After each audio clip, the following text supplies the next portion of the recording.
Nílé lóko lájò lẹ́yìn òjì mo kí gbogbo yín káàbọ̀ sí orí ìkànnì Gúúsùláìtì. Mo kí yín pé ẹ káàárọ̀, ẹ káàsán, ẹ káalẹ́ ní ibi tẹ́kù gbogbo tẹ́ bá tẹ́ láǹfààní láti máa wo ìkànnì Gúúsùláìtì. Àjíjẹ ara yóò máa jẹun, Ọlọ́run ní fẹ́ ṣọṣẹ́ gbogbo wa. Ojú tẹ̀ fún wa àti títẹ̀ fún gbogbo ọ̀rọ̀ òdì kò sì ní fọ́nà ṣe ẹ ṣeun. Gúúsùláìtì TV #1 Islamic channel jẹ́ ìkànnì tí ó wà fún oríṣiríṣi wáàsí àti ọ̀rọ̀ ẹ̀sìn látọ̀dọ̀ ọ̀pọ̀lọpọ̀ àwọn àfáà ńláńlá jàǹkàjàǹkà tí wọ́n mọ̀ máa ṣàlàyé ọ̀rọ̀ nípa ẹ̀sìn wa. Ní báyìí, ẹ bá mi subscribe sórí Gúúsùláìtì kí ẹ lè máa jẹ ọ̀pọ̀lọpọ̀ gbádùn àwọn fídíò táwọn fi síbẹ̀ lónìí ọ̀rọ̀. Ẹ bá mi like kí ẹ sì bá mi subscribe, ẹ bá mi share kí ẹ bá mi comment sórí àwọn fídíò ìṣẹ̀lẹ̀ bẹ́ẹ̀ ti sí. Wọ́n bẹ́ẹ̀ sọ pé orin ò ṣe kí ni orin ọ̀dà àdìsá ò tí bórin ọ̀bá dá ànábì ní àwọn akọrin mẹ́ta tí wọ́n máa kọrin fún ànábì bá ànábì bá fẹ́ ṣe fàájì tó bá wà ní ààfin ẹ̀ tó wá very fresh àbí kílẹ̀ máa pè é brain ẹ̀ ànábì fẹ́ kí ọ fẹ́ fíìlì rẹ̀ ọ wá ní àwọn olórin mẹ́ta akọrin ànábì ni wọ́n alákọ̀ọ́kọ́ ni Hasan ọmọ Zabiti ẹlẹ́ẹ̀kejì àwọn olórin ń bẹ ń jòkó ẹ̀yin olórin Islam ajé àrùkà gàwá ti dà tó ń bẹ ń galẹ̀ ń bẹ ni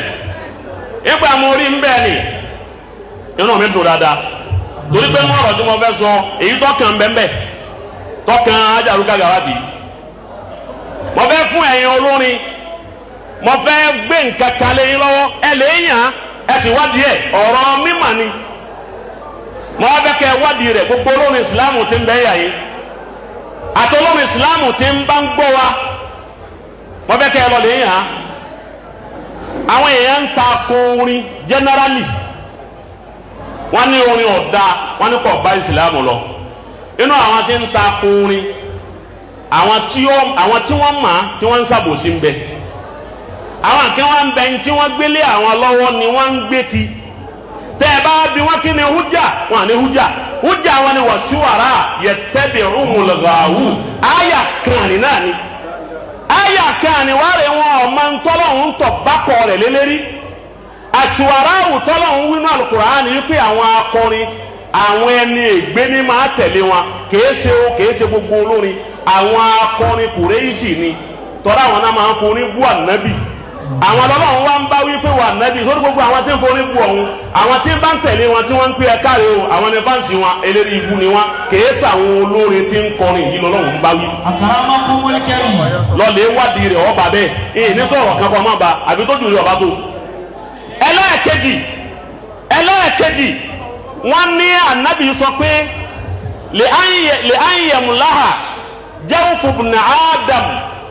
kọ́yìhàn khayrun lahu min an yamlaha shi'ran wọ́n ní ànábì sọ wípé kí inú ọmọ ànábì Ádámù wú wọ́n wá ní kíní bẹ́ẹ̀nù rẹ̀ tó fi wú bẹ́ẹ̀ wọ́n wá ní orin ló kó sínú inú rẹ̀ tó wú ní tó ga ni orin ní bẹ́ẹ̀nbẹ́ wọ́n ní kí wọ́n ní ẹ̀jẹ̀ àti ọyún òun ní bẹ́ẹ̀nbẹ́ ànábì lọ dáa fún ju kí wọ́n sọ pé orin ní bẹ́ẹ̀nbẹ́ lọ àdìsí yẹn wọ́n gé nísàlẹ̀ Mawlana sọ Ibn Bayan mo wá bẹ́ kẹ́ ẹ lọ lè wá mo fún wọn náà ń sẹ́sẹ́ ìwọ́n tó lóun ní mà assignment nù tó o bá rí tó o bá wá rí aṣọ fún ọ.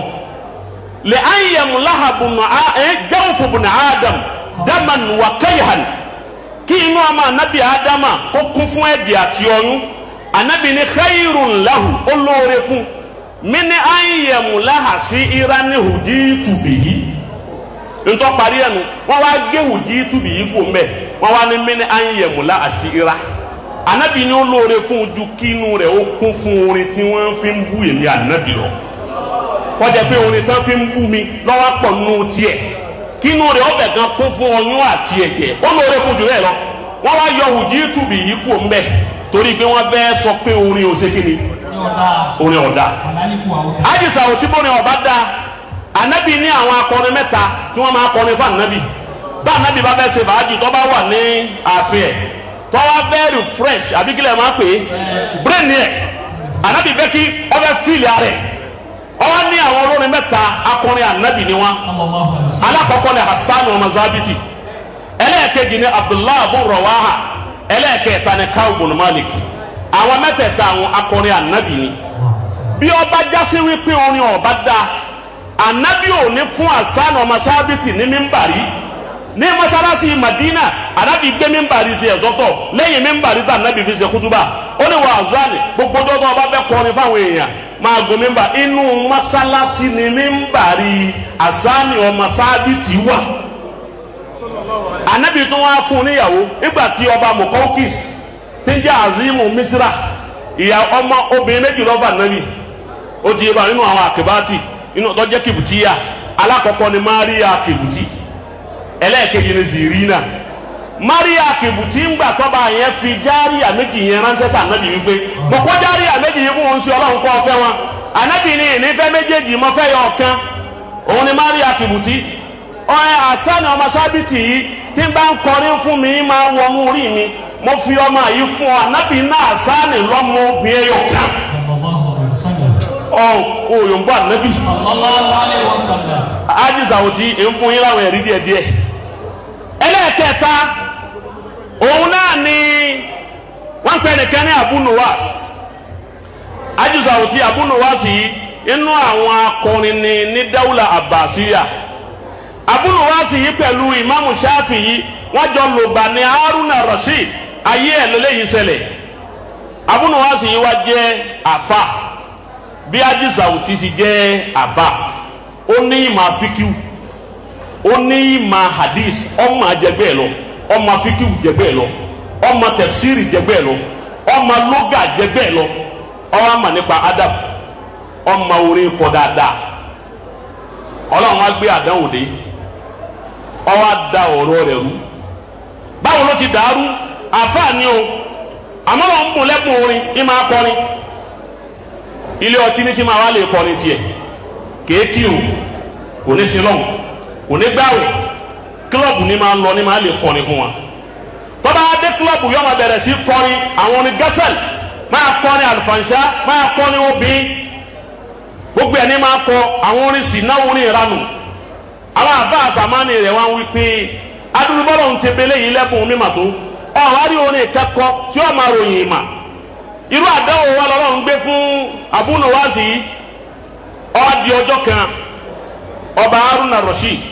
ó ní wọ́n pè wá Haruna ní kọ́ kọrin fún ọ wá kọrin fún Haruna Rashid. Haruna ní ẹ̀dá lọ́lá wọ́n fún gbogbo nǹkan. Kọ̀ wá pẹ́ sígbà náà ó tún padà síbi ilé ọtí títí kọrin. Ìwọ̀n kọrin ilé ọtí lọ́wọ́ ọkùnrin káwá lè ba ọ ní wọ Abu Nuwas ó lè yí tó ń ṣe yíyà yìí eré ibú ló ń ṣe àsìkò òun ti tó Al-Azhari tó ó ní kóòmù wà sọ́ọ̀lì ǹdẹ́ ojú àlẹ́ kírun ǹdẹ́ kóòmù ìranù tó ń ṣe yìí ojú àlọ́ lẹ́ kírun ọwọ́ awu ọkùnrin náà ìsì máa kọrin ní bẹ̀rẹ̀tìjáàlì ọwọ́ awu ọkùnrin náà báyìí ó ní wọ́n ọkùnrin yìí èmi ni wọ́n ń pè ń ká lọ kí n máa lọ lẹ́ kírun dá ilé masajida.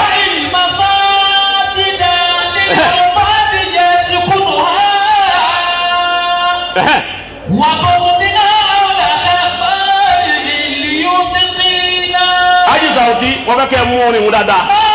ẹ mọ bẹ́ẹ̀ ti pákéjì ẹ̀ tó dùn yín.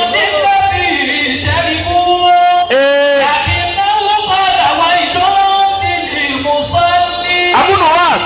ó ní wọ́n tó ní nǹkan lọ mọ́sálásí dà ilé masajida nílùú ọba. Kí àwọn sọ ibùdó bayani àwọn àbá àwọn ajánásì ní markazi ìmáàmù ẹ̀pẹ́ babambariga múlíkù Suleimana fi àwọn àyíhùn lẹ̀kún ọmọ àlọ́lẹ̀ kírun àmọ́ musafin bẹ̀m̀bẹ̀ kí n ti wá pẹ̀lú pa àlọ́lẹ̀ kírun oní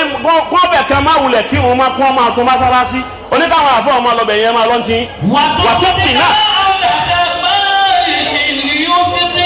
wọ́n bá fẹ́ gbádùn ayé ara rẹ tẹ̀lé wa wọ́n náà wájú òkú gbé wá mutí wọ́n náà wá fúrẹ́sì wá gbádùn ayé ara rẹ òní bò ti ń gbó nígbà tó ọ̀ máa mú kílókọ rẹ̀ oríṣiríṣi ó kọ tí wọ́n máa ń ọmọ àbá kan fẹ́ sọ̀rọ̀ ti ọwọ́ aka ọtí méjìlá wọn ní àbá yìí ń débẹ̀ ní ìmú ọtí ẹyọ kan lẹ́yìn sí láàbù táwọn rí onígun mẹ́rin ni wọ́n máa gbé kí ń jọ̀hún táwọn àwọn ní kíní máa tù sí òsàlérí. wọ́n lè di àwọn jámà lè mu títí ẹ. tọ́wọ́n sọ fún mi pé n tó ń ṣe yí ọ̀dà ó lẹ̀ ń tara yín ni ó ní ìrùn tẹ́ ń kí ìwọ̀n ẹ̀ kẹ́ ń tara yín ẹ̀yin tó yẹ kí bẹ́ẹ̀ ti ń kí ìwọ̀n lọ́wọ́ ń ṣépèlé yín bẹ́ẹ̀ farabalẹ̀ bẹ́ẹ̀ ti ń káyìlá lọ́wọ́ ń ṣépèlé yín bẹ́ẹ̀ ti ń kálásárì ọlọ́wọ́ ń ṣépèlé yín oníbò ló ti ṣépè ó ní máa kọ́ làrọ̀ búkà. máa kọ́ làrọ̀ búkà nínú nílẹ̀ fi ṣẹ́rìbù. tọ́lọ̀ ń sọ wípé egbe kọ́ máa bá wọn ti mutí bá mú àyà tọ́lọ̀ ní kò ní da fẹ́ni tí mutí tó bá wọnú Kùránì ò ní bá sẹ́mi yìí pé ọmọ tẹ̀fsírì dáadáa kéwú tọ́mà náà ní fi ń dá wọn lóhùn láti báàkì ẹ̀ṣẹ̀ tí ń ṣẹ̀ ọlọ́run ọ̀sán bí àyà kan wípé kò ní da fún gbogbo ẹni tí mutí àmọ́ ó bá nú Al-Kùránì tọ́lọ̀ nípa wailun lil musallin. ọgbọ̀n tọ́lọ̀ ń sọ pé kò ní da fún gbogbo ẹni tí ń kírun ọkùnrin yìí wá jòkó ọwá ronú ọwá lè sọ ọ̀rọ̀ yìí fún Haruna Rashid wá ní kún mú wọn lọ lè tì í málé wọn wá ti àbúrò wá sí málé nígbà wọn tì í málé Yahya Barmaki tọ́jẹ́ Wasiu Haruna Rashid ó ní kí wọ́n dákun kí wọ́n bá wọn yọ̀ǹda rẹ̀ wọ́n bá yọ kó lẹ́wọ̀n ìyá jẹ dáadáa lérí gbólóhùn yìí ipò sí ó ní Ọlọ́run ṣépè láwọn tí ń kírun àmọ́ Ọlọ́run ò ṣépè láwọn tí ń mutí ó mú àyàtọ̀ bá kí ọtí wá ìyá wa jẹ dáadáa ó tún ṣe nǹkan mi ìyá jẹ wọn á gbọ́rọ̀ ẹ̀ bá Imam Shafi'i yìí pé ntí lágbájá wí ni Imam Shafi'i ni wàlláhi lawla majnun Abi Nuwas bí ẹ bá jẹ pé wéèrè tó fi bọ̀rọ̀ rẹ̀ la akhastu anhu al-ilm Imam Shafi'i ni wàlláhi ẹni tó yẹ kí n kéwú lọ́wọ́ rẹ̀ ni o bí Imam Shafi'i ti tóun ó ní bọ́ bá bí ẹ bá jẹ pé wéèrè tó fi bọ̀rọ̀ rẹ̀ àtàpadà sí ibú tí ń bá kiri àti wèrè tí ń ṣe kí ọlọ́ yẹ kó wọn kéwú lọ́dọ̀ rẹ̀ torí pé ìmọ̀kẹ́ ń bẹ lọ́dọ̀ rẹ̀ tóun wá tóun ọ̀rẹ́ ni tí ó kọ̀ ọdún ẹ̀ lọ́wọ́ kí ni mo wá fẹ́ lò ń bẹ̀ òun ni wípé gbàtọ́ wa kú sàtí ó kú tẹ́lẹ̀ kébi tí ń kọrin aburú kinu wọn ní òun lọ ma ọtí ròyìn jù tọ́ba fẹ́ ròyìn ọtí òun náà máa wá gbàtọ́ ń múra tí ó kú tó kù díẹ̀ ọwọ́ àjòkó nulẹ̀ lọ́wọ́ arúnú bóun ti ń báyìí òun bọ̀ wáyìí tóun bá ba adéwájú ọlọ́run báyìí tóun wọ́n pàdé àánú ọlọ́run lọ́ba túbá inú ilé ọwọ́ adẹni tí ń lọ mọ́sálásí wọ́n wá ń pàdé rẹ̀ mọ́sálásí wọ́n ń pè ń lé ọtí kọ̀ lọ́mọ́ ọkọrin kóni mọ ọwọ bẹ̀rẹ̀ sí kọrin kí Ọlọ́run ipò ya àwọn yẹn ti rí bẹ́ẹ̀ wípé lágbájá mà ti yí padà ayé rẹ̀ mà ti balance dáadáa ọwọ akú bẹ́ẹ̀ ajúzà òtí ńgbà tó kú gbogbo àwọn àfa wa pé ń bí òkú rẹ̀ àwọn yẹn wọn ń bú àwọn àfa wípé ẹni tí máa kọrin kóni wọn ni ó ti tàrà já illa man taba wa amana wa amila amalan soliha faulaika yubaddilullahu sayyi'atihim hasanati wọn ní bọlá ṣèṣì wọn ní ẹlẹ ṣèṣì kábàárì lẹ́gbẹ̀ẹ́ Ma'ruful Karhi sàárè rẹ̀ ẹgbẹ́ sẹ́gbẹ̀ẹ́ rẹ̀ kó sùn lẹ́gbẹ̀ẹ́ wòlíì Ọlọ́run tọ́lá nàbí ní idifanu mawtakum wasata qawmin mu'minin ẹ̀sìn òkú yín sáàrin mùmìnì fa innal mayyita yata'adha bi jari zuwi òkú a máa rí nira pẹ̀lú ará àdúgbò aburú báwa náà bá kọ́lé tí èèyàn bú tààrọ̀ ọmọ ni wá bẹ́ẹ̀ lára ní òkú náà ẹgbẹ́ sẹ́gbẹ̀ẹ́ èèyàn rẹ̀ wọ́n wá sí síbẹ̀ nígbà tí ó di ọjọ́ kẹta ọ̀kan náà àwọn àfáàlú ọwọ́ lóhùn lálà òun wá rí ọkùnrin yìí ọwọ́ sọ funfun ó wí láwàní ó ṣe dáadáa ó mọ̀pá lọ́wọ́ àbúrò wá sí rẹ olóhùn náà ni àkìlọ̀ ọlọ́run ṣe fún ọ tó fi wá dá báyìí kọ̀ yẹ káyè rí orí báyìí káàkiri àmà lórí báyìí ládùúgbò ó ṣe ṣe láyé tó ọba ayéjẹ tó ẹnu ọ̀sẹ̀ méjì ló fi sin lọ́hùn èyí ṣe tó ríru pò yìí ó ní bẹ́ẹ̀ ni ó ní orin lòun fi ṣàgbákò lọ́dọ̀ Ọlọ́run ibi tí ń lọ́nu eléyìí ó máa jẹ́ wáàsí àti ẹ̀kọ́ bẹ́ni tí ọba lẹ́kọ̀ọ́ ti ń wí pé orin ọ̀dà hasanuhu hasanu wà kọ̀bíyèhu kọ̀bíyèhu èyí tí ọba dánú orin ni ọ̀dà orin tí ń bá yin awo tí ń yin orò tí ń yin eégún ọ̀dà ọ̀gbọ́ àbọ̀rin tó bá gbé ni débi tí èèyàn ń lọ ìgbàlẹ̀ tí ń lọ ọjọ́ méje ń bẹ̀ ọ̀dà ọ̀gbọ́ ọ̀dà kò lè dá kìáma kó lè ti kọ́ lọ́wọ́ gbà kò lè gbà àbí tó bá padà bí àbúnú wa sì ṣe padà àmọ́ orin tí èèyàn bá fi ń kí Ọlọ́run táwọn èèyàn rí ọgbọ́n mú bẹ̀nu Islam irú orin yẹn dá àbúnú wa sì níjọ́ tóun fẹ́ ṣàgbákò lọ́dọ̀ Ọlọ́run ó ní lòun kọ wailul lil musallina lòun wí àmọ́ gbọ́ Ọlọ́run fẹ́ gbà òun wá mú tákàdá ńgbà tó ku ọ̀tún la tó ń kú òun wá kọ àwọn orin yìí kalẹ̀ orin wọn ní bẹ́ẹ̀ ń bi wíìrìdì tí ẹ̀yin àgbàlagbà máa ń ṣe ní Kàdíríyà tí bàbá wa sọ Ibnu Bayani èyí tẹ́ ẹ fi kọ́ wa tá a máa ṣe wọn wípé ya Rabbi ilé àzùmátì òun ló ní abúlé wa sì ló ní wàlá kọ́dà àlẹ́mù